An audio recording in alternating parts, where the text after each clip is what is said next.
نیمګړې مینه لنډه کیسه. یاسمین او یاسین له ماشومتوبه سره ملګري ول، که څه هم دواړو کومه د خپلوۍ او قومیت رشته نه سره درلودله، خو نږدې همسایه‌ګان وو. تل به یې یو ځای سره لوبې کولې او په هر غم او خوښۍ کې به سره لاس په لاس او جوړه ګرځېدل. وختونه تېرېدل، یاسمین پیغله او یاسین زلمی شو، خو دوی له ماشومتوبه یو د بل په زړونو کې وو. کله چې د ځوانۍ دوران راغی، د محبت جذبو یې د وجود ټولې خواوې ونیولې. دومره د یو بل په مینه کې غرق شول چې نړۍ یې له یاده ووته. شپه او ورځ به د یو بل په لیدلو پسې لالهانده او سرګردانه ګرځېدل.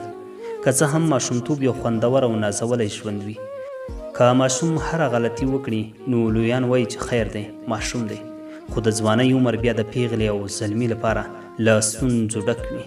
همداسې وشول.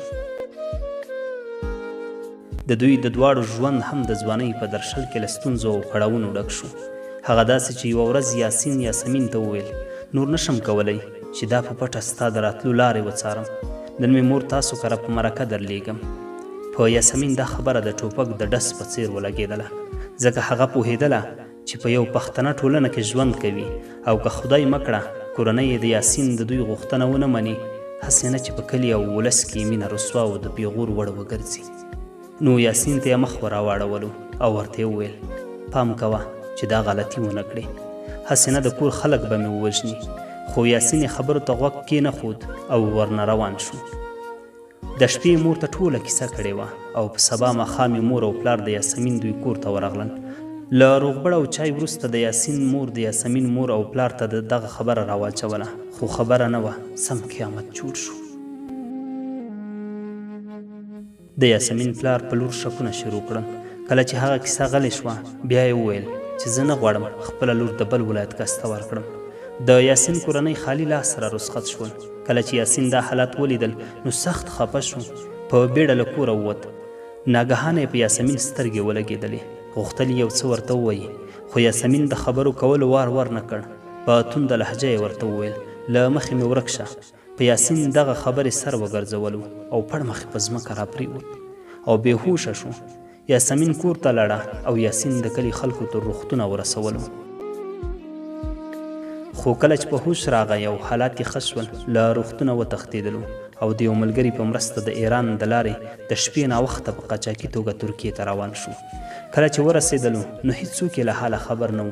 د کورنۍ غړي خپلوان او حتی د یاسمین کورنۍ هم په لټولو ستړي شو، خو سړی پیدا نه شو. کلونه تیر شول. یو ماښام مهال یاسمین د پلار کوټې ته ننوتله. پلار یې جومات ته تللی و. ګوري چې د پلار په ټلیفون یې زنګونه را روان دي. یاسمین زړه نازړه د پلار ټلیفون راواخیست، چې ویې کتل نمبر ناشنا و.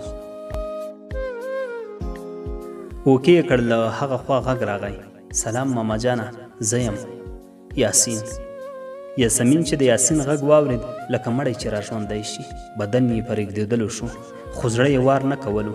یو دم یې له خولې ووتل، هغه نشته، زه یم یاسمین.